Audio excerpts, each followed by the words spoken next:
नमस्कार. विधिज्ञात्री हंस पेमन यांचे जीवनचरित्र आणि त्यांचे वैज्ञानिक योगदान या संदर्भात आपल्याशी संवाद साधण्याचा हा एक प्रयत्न आहे. अशा महत्त्वपूर्ण विषयासाठी कृपया चॅनलला सबस्क्राईब करा. आपली मते आणि सूचना कमेंट बॉक्समध्ये लिहा.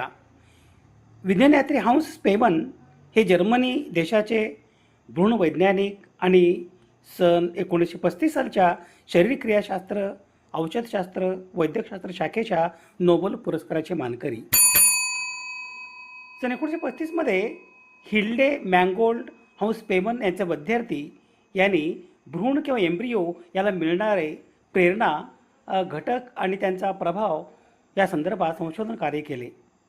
भ्रूण किंवा एम्ब्रियो याला प्रेरणा देणारे विविध घटक भ्रूणातील पेशी गटांच्या विकासाला विशिष्ट ऊती आणि अवयवामध्ये रूपांतर करण्यासाठी निर्देश करतात, हे या प्रयोगातून सिद्ध झाले.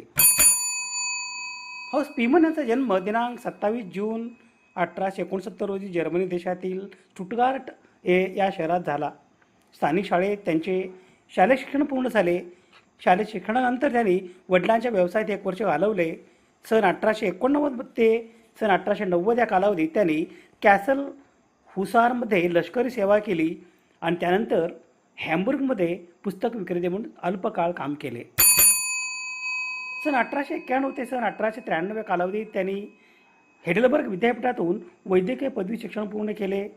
सन 1893मध्ये हेडेलबर्ग विद्यापीठातील गुस्ताव वोल्फ यांच्या मार्गदर्शनाखाली हंस पेमन यांनी पाणसरडा न्यूट या प्राण्याच्या भ्रूण विकास एम्ब्रियॉनिक डेव्हलपमेंट या विषयांतर्गत संशोधन कार्य केले. पाणसरडा न्यूट या उभयचर प्राण्याच्या कोवळ्या भ्रूणातील डोळा किंवा कोणताही एखादा भाग काढून टाकल्यास तो पुन्हा निर्माण होतो किंवा होऊ शकतो, हा हंस पेमन यांच्या पहिल्या भ्रूण विकास विज्ञान प्रयोगातील फलित आणि निष्कर्ष होय. भ्रूण म्हणजे पहिल्या पेशी विभाजनापासून ते जन्मापर्यंत, उबवण्यापर्यंत किंवा अंकुरणापर्यंत विकासाच्या आरंभीच्या अवस्थेत असलेला बहुकोशीय द्विगुणित दृश्यकेंद्री पेशी होय किंवा ऊती समूह होय. मानवामध्ये फलनानंतर सुमारे 8 आठवड्यापर्यंत म्हणजे अंतिम रजोकालापासून 10 आठवड्यापर्यंत त्यास भ्रूण आणि तदनंतर गर्भ म्हटले जाते. भ्रूणाच्या विकासास भ्रूणजनन असेही म्हणतात. लैंगिक प्रजनन होणाऱ्या प्राण्यांमध्ये एखाद्या शुक्रजंतूने अंडकोशिकेचे फलन केले की द्वियुग्मनज नावाची कोशिका तयार होते. या कोशिकेत दोन्ही जनक पेशींचा अर्धे डिऑक्सिरायबोन्युक्लिक ॲसिड असतात. वनस्पती, प्राणी आणि काही प्रोटिस्टामध्ये द्वियुग्मनज सूत्री विभाजनाने आपल्यासारख्या पेशी तयार होऊ लागतो. या प्रक्रियेच्या परिणामस्वरूप म्हणजे भ्रूण तयार होणे होय. एका निषेचित अंडाणू जेव्हा फॅलोपियन नलिकेतून जातो तेव्हा त्याचे खंडीभवन किंवा सेगमेंटेशन होते तथा ही अवस्था मोरुला स्टेज बनते. या 2/4, 4/8, 8/16 अशा प्रकारे कोशिका विभाजन होते. प्रथम 3 आठवड्यात ही प्रारंभिक जनन स्तर म्हणजे प्रायमरी जर्म लेयरचे 3 भाग होतात. बाहेरचा भाग बाह्यत्वचा एंडोडर्म, आतला अंतत्वचा एंडोडर्म आणि दोघांच्या मधला भाग मध्यस्तर किंवा मिसोडर्म म्हटला जातो. येथून विभिन्न कार्य करणारे अंग विकसित होतात. भ्रूण अवस्था अष्टम आठवड्याच्या शेवटपर्यंत असते. नाना आशय अंग निर्माण बरोबरच भ्रूणमध्ये अत्यंत महत्त्वपूर्ण परिवर्तन होतात. यानंतर 3रे माह ते गर्भ म्हणणारी अवस्था प्रसवपर्यंत असते. भ्रूण अत्यंत प्रारंभिक अवस्थेमध्ये आपले पोषण प्राथमिक अंडाणूद्वारा आणलेले पोषक द्रव्यापासून मिळवतो. यानंतर ब्लास्टोसिस्ट गर्भाशय की ग्रंथी आणि वपनच्या क्रियामध्ये उत्कलनयाच्या फलस्वरूप एकत्रित रक्ताने पोषण घेतो. भ्रूणपट्ट म्हणजे एम्ब्रियोनिक डिस्क, एम्नियॉन देहगुहा तथा योक म्हणजे पीतक थैलीमध्ये भरलेले द्रव्याने पोषण घेतो.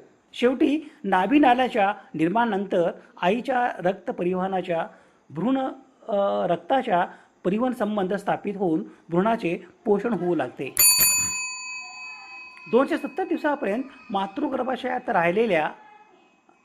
राहिल्यावर प्रसव होतो आणि शिशु गर्भाशयातून बाहेर येतो. भ्रूणाच्या विकासाला एम्ब्रियोजेनिससुद्धा म्हटले जाते.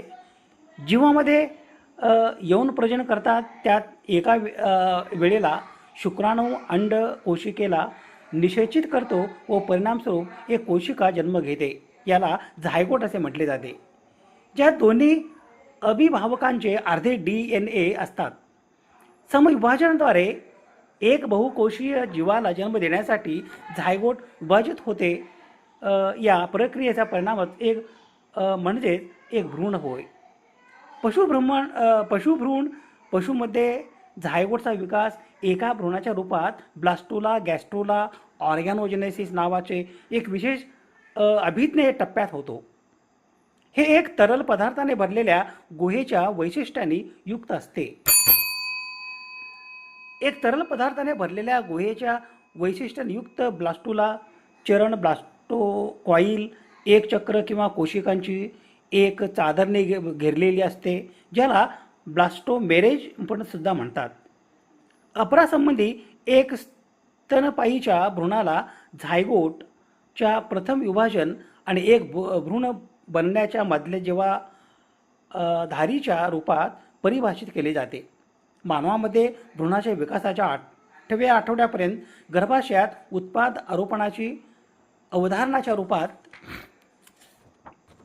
परिभाषित केली जाते. एका भ्रूणाला विकासाच्या अधिक उन्नत स्तरावर आणि जन्मापर्यंत किंवा बाळाच्या बाहेर येईल पर्यंत फिटस म्हटले जाते. काही जनावरांना सगळ्या प्रकारच्या बाळांच्या जन्मापर्यंत भ्रूण म्हटले जाते. जसे शिशुभ्रूण मानवात हे प्रकार गर्भावस्थेच्या 8व्या आठवड्यापर्यंत होतो.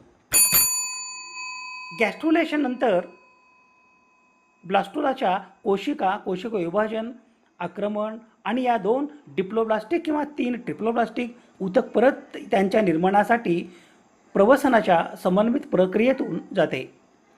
ट्रिप्लोब्लास्टिक जीवामध्ये 3 रोगाणू परत एंडोडर्म, एक्टोडर्म आणि मिसोडर्म म्हटले जाते. उत्पादित भ्रूणाच्या प्रकारावर निर्भर राहत स्थिती आणि रोगाणू थरांची व्यवस्था उन्नत रूपाने प्रजाती विशेष होते.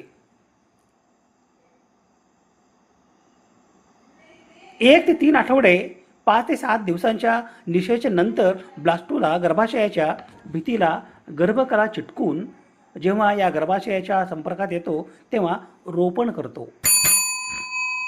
नाळेच्या बरोबर माता आणि भ्रूण यांच्यात रोपण संपर्क बनण्याची सुरुवात होते. भ्रूणाचा विकास एका बिंदूवर केंद्रित असते जे मज्जा किंवा स्पायनल आणि मज्जारज्जू स्पायनल कॉर्ड बनते.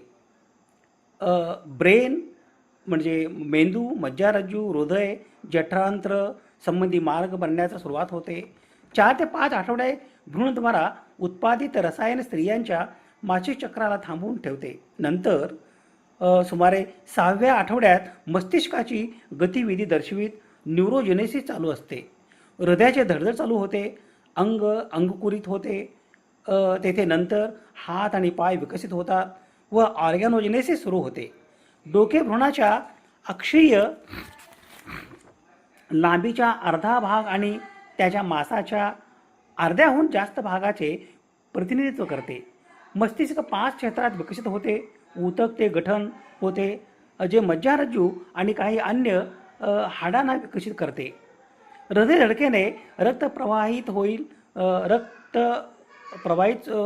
सुरू होतो. 6 ते 8 सप्ताह मायोजेनेसिस आणि न्यूरोजेनेसिस असे विकास करतात, जेथे भ्रूण गती करण्यास सक्षम हवा आणि डोळे गठीत होण्यास सुरू होते. ऑर्गॅनोजेनेसिस आणि विकास चालू राहते. सर्व आवश्यक अंगाच्या निर्माणाबरोबर केस बनण्यास सुरू होते. चेहऱ्याचे लक्षण विकसित होतात. 8व्या आठवड्याच्या शेवटी एम्ब्रियोनिक अवस्था समाप्त होते आणि भ्रूण टप्पा सुरू होतो. सन 1893 ते सन 1854 या कालावधीत हंस स्पेमन यांनी वुर्झबुर्ग विद्यापीठातून प्राणीशास्त्र विषयातील पदवी शिक्षण पूर्ण केले. सन 1894 ते 1908 या कालावधीत त्यांनी वुर्झबुर्ग विद्यापीठात प्राणीशास्त्र या विषयाच्या व्याख्यातापदी कार्यरत होते. हंस स्पेमन यांना थिओडोर हेनरिच बोवेरी, ज्युलियस फॉन सॅक्स आणि विल्यम रॉन्टचेन या शास्त्रज्ञांचे मार्गदर्शन लाभले.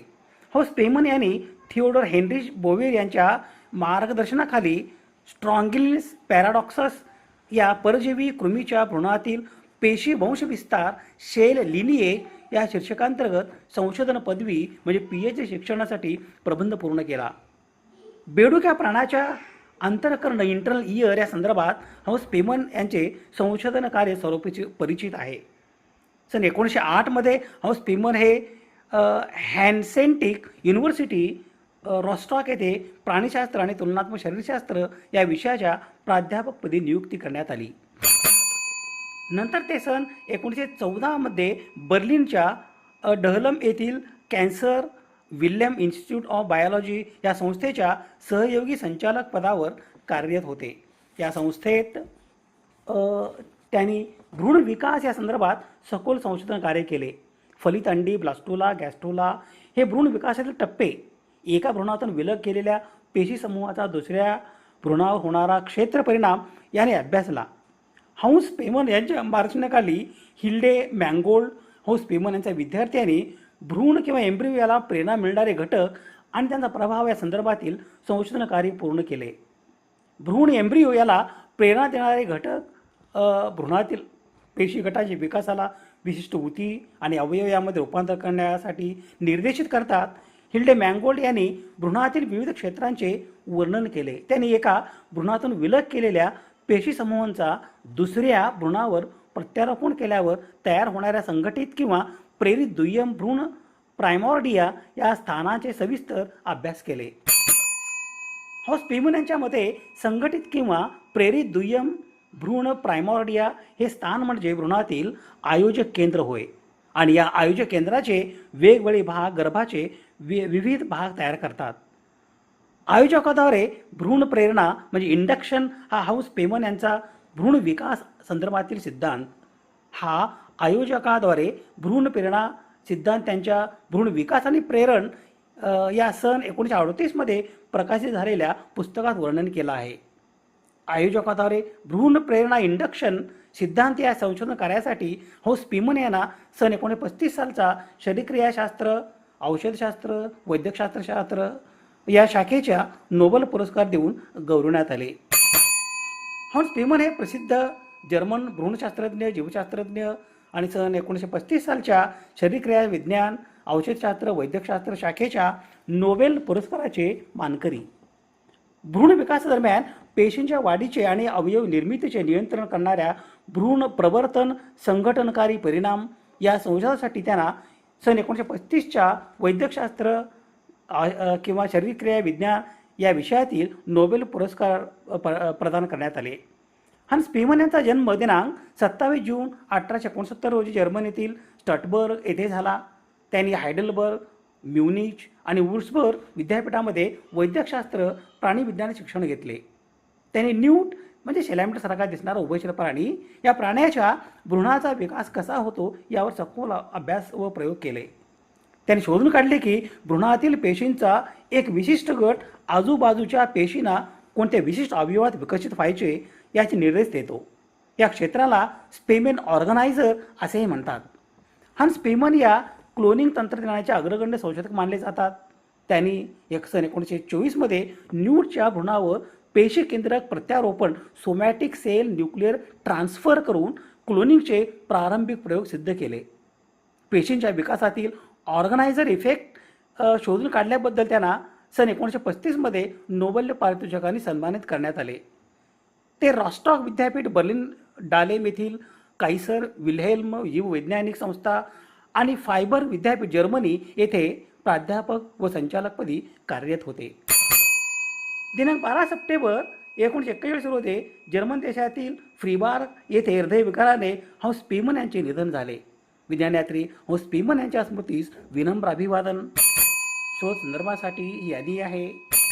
समाज हिताच्या एखाद्या वैज्ञानिक विषयासंदर्भात प्रबोधन करणे, जागतिक समस्यांचे निराकरण करण्यासाठी सामाजिक इच्छा आणि संसाधने एकत्रित करणे आणि मानवतेच्या यशाचा उत्सव बळकट करणे यासाठी सुवर्ण संधी म्हणजे सामाजिक आणि वैज्ञानिक सण आणि उत्सव. अशा महत्त्वपूर्ण विषयासाठी कृपया चॅनलला सबस्क्राईब करा. आपली मते आणि सूचना कमेंट बॉक्समध्ये लिहा.